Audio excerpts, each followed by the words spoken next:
name is Beck and welcome to my June wrap up. These are all of the books I have started and finished in the month of June that I want to talk about, and I have a DNF in here, which means did not finish, and then I've also got 2 books that I'm still currently reading, so I didn't quite get to them for this month, but I wanted to film my wrap up now instead of waiting several days for June to end, because it feels kind of wrong almost to film my June wrap up when we're already a week into July, and that was my next filming opportunity.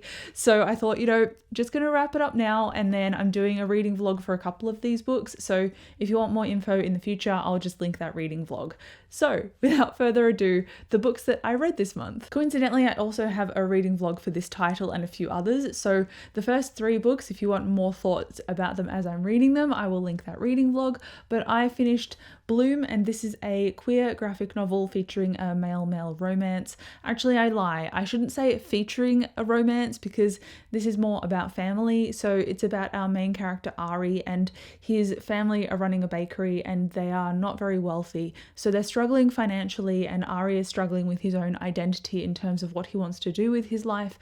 And then he runs into this boy who he starts to fall for, and this boy loves baking and starts working at the bakery. So it really just follows their short compressed story. And when I was reading this, I felt like the pace really suffered because there was a lot of time skips. It's only 1 edition, not multiple volumes, so there wasn't that space in there to build up all the characters, and there were some really great story threads in here, especially with the side characters of friends and then the themes of family and the relationships. And it just didn't get built up. I think there are a few things in here that got sprinkled through that didn't quite have resolutions, and they were left a little bit open-ended. And I thought that was quite a shame. I still gave it 4 stars, maybe on reflection 3.5. It was a really enjoyable book. It was really beautifully drawn, and the messaging was really lovely too. And I love the theme, obviously, of family. But when I read this, I picked it up initially because I thought it was kind of like Heartstopper by Alice Oseman, some graphic novels that I've loved, and the drawing style of this is very similar, and that's really the only similarity. So if you're going to pick this up, it's not like Heartstopper. There is a male-male romance in it, it is queer positive, but aside from that, it's very different. And the art style is the only other kind of similarity. So I enjoyed this. I just wish it was a little bit more in depth. I wish there was more space in here to explore more of the characters rather than just the main one. I think I've got his name right upon reflection. I didn't check the blurb before I started talking about it, so I'm just throwing caution to the wind. But I'm glad I read this. It is a beautiful graphic novel. I love all of the blues in here as the art style. And really, that's all I have to say about it. It was great. I would recommend it if you're looking for something short and something nice to read, but it's not something I would actively go out of my way to read, if that makes any sense. Like, if you see it in your library, definitely pick it up. But I went out and bought this and I mildly regret it. And then I was quite proud of myself because I finished up a series, and even though this was a reread, I'm still proud of myself, and that is Tyrant's Throne, which is the 4th and final book in the Greatcoats Quartet. And this is a story that features Falkio, and he is a greatcoat, and greatcoats used to serve the king, but 5 years before this story starts in Traitor's Blade, the king ends up being murdered by all of the dukes because they don't want one monarch having overarching power over all of them. They want power for themselves, and that's definitely a dichotomy that's explored quite a lot through here. What power does to people, how it twists them, and how people will politic and connive for power itself and how it corrupts. So I really like all of those thematics of the story. I really loved all of the characters, all of the banter, and I said in a previous video, if I'm looking to get emotional, if I'm looking for a good cry, I'll look for Falkio's story because Falkio just has this tone about him. Sebastian de Castell really imbued all of his books in this series with a lot of style and tonal quality when it came to character, and he puts all of the characters on their own story arcs. And obviously, because this is the 4th book, I'm not talking about the plot specifically in this one. I do talk about my feelings more specifically, but without spoilers again, in a reading vlog, the same one that I did for Bloom, if you wanted to go and check that out too. And there were some parts in here too that I was quite frustrated with Falkio for different reasons. So I like that the story really pushed and pulled. I really like all of the development of all the characters.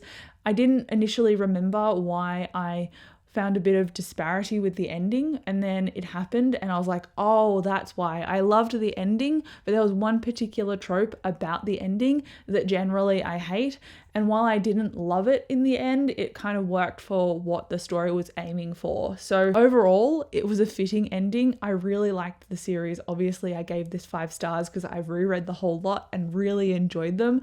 Audiobooks for this series are incredible. I loved the series. I'm really happy that I made time to reread it because I've been really struggling lately with reading. I'm in a reading slump for the end of May and during the whole month of June, basically. I really wish I'd read a lot more, but rereading some stuff has really helped keep me going and it's helped clock my reading goal. So I'm really glad that I've managed to finish a series, even though it's a reread, and hopefully that will push me on to finish some more series throughout the rest of the year. And then unfortunately we get to my DNF. So the book that I didn't end up finishing, and I'm really disappointed because I thought this was going to be a 5-star read for me, just based on the vibe of the cover and what the story was potentially about.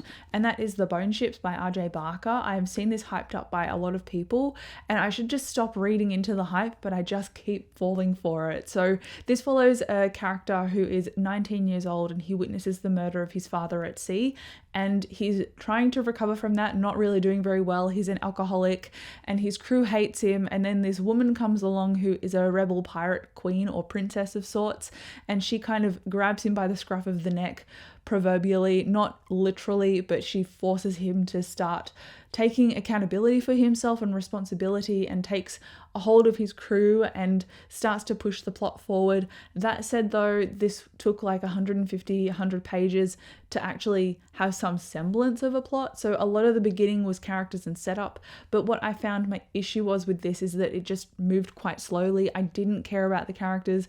I didn't care where they were going because I wanted something to happen to make me care about them, and it was fleeting, that feeling. There were things in here that I was interested in general, like the way that the world building and the lore was built around this kind of pirate society and how they built these mythical ships based on the bones of dragons. So it had really cool stuff in there, but they were just kernels, and I wanted massive bonfires of stuff that I'd be interested in, and it just didn't work. So I think I got like 200 pages into this maybe, and I kept going, I really want to like this, but it just kept kind of feeling the same the whole way through. There wasn't any push and pull to me, which is kind of ironic given that it's a book set on the sea. But puns aside, I wish I liked this, but I didn't vibe with it, so I put it down. And I'm thinking that this contributed to my reading slump because it's a slower moving book, especially at the beginning. Obviously I didn't finish it because I didn't care about all of the side characters and the different plot lines in here. There was nothing particularly investing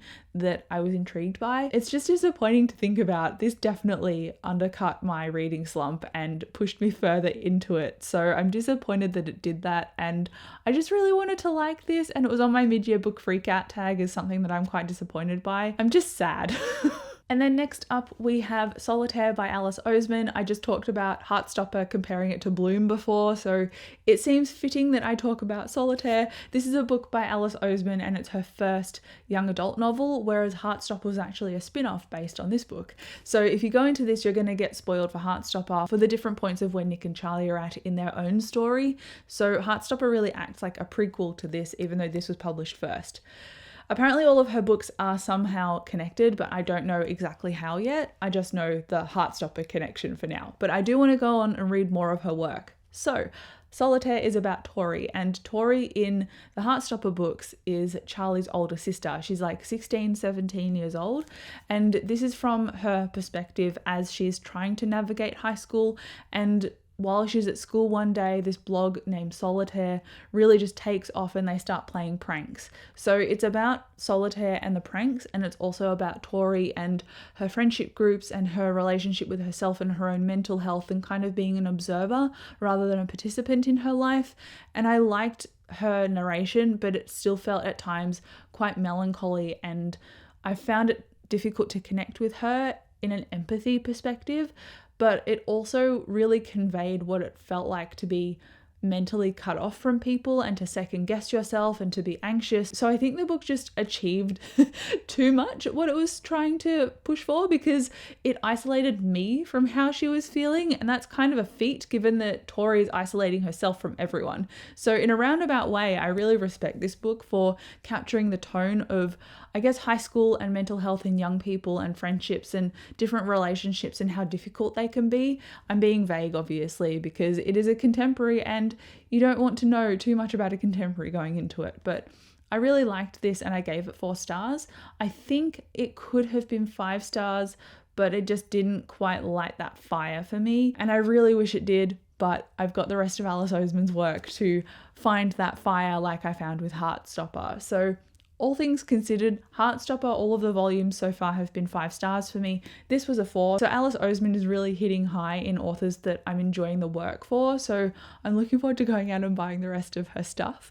And I'm just glad that I didn't give a low rating to this, to be honest. I was really worried going into her written work after reading her graphic novels and loving them so much. I was like, I really want to like this. And I did. And I'm glad that I've also read a young adult book because I don't usually reach for YA. So that's a nice little tick as well. So I feel like I could have overall had a bit of a worse month, but at the same time, it also wasn't my best either. And now onto the 2 books that I am currently reading. One is an audiobook and one is physical. So the audiobook is The Sword of Kaigen, and this is a story about Misaki and Mamoru, a mother and then a son, and they are living in Kaigen, which is like a small fishing village. And I can't think of the word, but the government of Kaigen and the surrounding countries is enforcing censorship onto Kaigen. So all of their history and everything is essentially a lie. And the government is doing that to keep all of them there because they are like the border between these 2 countries. And if anything comes to war, they are like the front lines that are going to stop the other side from invading. So they are all these brilliant sword masters. And I love how this kind of encapsulated Avatar: The Last Airbender in terms of these sword masters knowing how to wield ice and water. So cool. So the way that this is described is quite visual because I loved all of the different fighting styles and the respect and the way their culture is. It's very much built on Japanese culture. So I found a lot of the naming conventions and the descriptions kind of familiar because I've been to Japan twice and just completely immersed myself when I was there. So it was beautiful to hear that stuff talked about in an audiobook. But that said, the audiobook narrator just mispronounced everything and he's very American, so I was really struggling with it. So I'm liking the audiobook. It's probably sitting at about 4 stars for me. I'm almost finished. I've got 4 hours left. So to talk about the good things about it though, I really like Misaki and how she's a mother because I don't see a lot of mothers portrayed in fantasy specifically, and she's really walked that line and separated herself into 2 parts. So the second part is what we are seeing in present day, and that's when she's had children and she's got to be responsible for her family and for being a woman. There is a massive divide in this very traditional town where women aren't fighters, but Misaki in her previous life was. And so you get to see that shift in her identity and how she interacts with the women around her. And I like the friendships that are built up with the women in this story, and I really like the different descriptions and the relationship that she has with her son. I think it's all brilliantly portrayed, and again, I'm still 4 hours from the ending, so I don't know how this concludes, but I'm really liking it even though it's only a standalone. I feel like it's done a lot to build up its characters, its world, its lore, and its intentions, and again, I'm not even finished. So it's done a lot in the small space it has in a good amount of detail. But that said, I don't think I'm going to be able to finish it this week because this month ends midweek for me. And so I don't have a weekend to just kind of lie down and listen to the audiobook. So unfortunately, that's why I have not finished it for this wrap up, but you can't win them all. And I have been in a massive reading slump, so I've been trying my best. And then I'm also currently reading another book, and that is Black Sun by Rebecca Roanhorse. And this is another fantasy book. And this one is multiple perspectives as well. And it follows 3 different perspective characters. One is a priestess / witch. One is a pirate kind of captain, and she also has magical capabilities with the water. And then we've also got another character who he used to be at the beginning of the book a young boy caught up in a religious cult, and he's had to suffer the consequences of that. And there is a meeting of characters, but I don't want to say yet who I mean. And then in addition to those 3 characters, about 150 pages in, there is an introduction of another character, and he's kind of like a warrior prince kind of character, and I'm really liking all of the different lore and the world building and all the beautiful maps in here, and you get to see where all of these characters initially came from and where they're going, and just the description and the way this moves so quickly. I was expecting to kind of be left behind with all the world building and everything, but the first 10 pages just kind of grabbed me. It's like I had the book open and a hand reached out, grabbed me by the front of the shirt and just like yanked me into the story, and I was just brought along for the ride. It's doing a brilliant job of building everything up, keeping the pace really quickly so I stay motivated, and also spending enough time with the characters that I'm interested in each one, even though one story might be more quickly paced than the other, depending on what situation they're in. So the priest slash magician, she is in a very political spot, and so she has to do a lot of talking, and so when I read her perspective, even though I'm interested in it, and also it's queer positive too, which is really nice, even though I'm interested in her, I'm also more interested in what's going on at sea, because the pirate stuff to me has higher stakes at the moment. So I'm loving this, but I just have not had time to read it. If you didn't know, I'm planning my wedding and I'm also house hunting and going to different inspections. So with all of the life stuff happening behind the scenes, it's really hard to sit down and read, because when I get home every day, I'm just so exhausted. And so we tend to watch Schitt's Creek on Netflix and just go to sleep. So I haven't been paying attention to reading, which is kind of bad because I love reading and I want to really enjoy it, but I've kind of been taking an accidental break from it. But what I have been reading, I've really been enjoying. And then really quickly, because I just talked about Netflix, I am watching Schitt's Creek and I'm adoring it. I'm loving it so much. And I think we're in the last season now. We have watched the first and second episode of season 5. I think there's 5 seasons. If there's not, we're in that season anyway. I really love the show, and the characters started as so unlikable, but that's the way that it's designed. So if you've been hearing a lot of hype about Schitt's Creek, give it a couple of episodes. I promise you'll enjoy it because it's so good. And then I also started watching and then immediately stopped watching First Kill, and it's the Netflix series about vampires by Victoria Schwab, and I don't know how involved she was regarding writing it because it really doesn't feel like her work. It feels very stereotyped and like it's trying or has potential to push at the margins, but it's really not doing that right now. And it's really cheesy and really corny, and it's just a little bit too much for me. And I used to love Teen Wolf, but I feel like I've phased out of that point of my life. So I'm not really loving First Kill. I watched the first 2 episodes and just stopped because it's very stylized and very tacky, and I want to like it, but it's just not hitting right for me. So I've had a few DNFs for reading and for Netflix apparently. And then I'm also reading a few things that I'm enjoying, and then I read a few great things during the month, and I finished a series. So as far as the month of June goes, it's actually not been that bad, but I also have a massive reading plans for July. So I'm hoping that my mood kind of picks up when it comes to paying attention to reading, but I'll cross my fingers. So let me know how many books you read in June. I'd be interested to know. Thank you so much for watching this video. I'll come chat to you down in the comments, and I'll see you at my next one. Bye.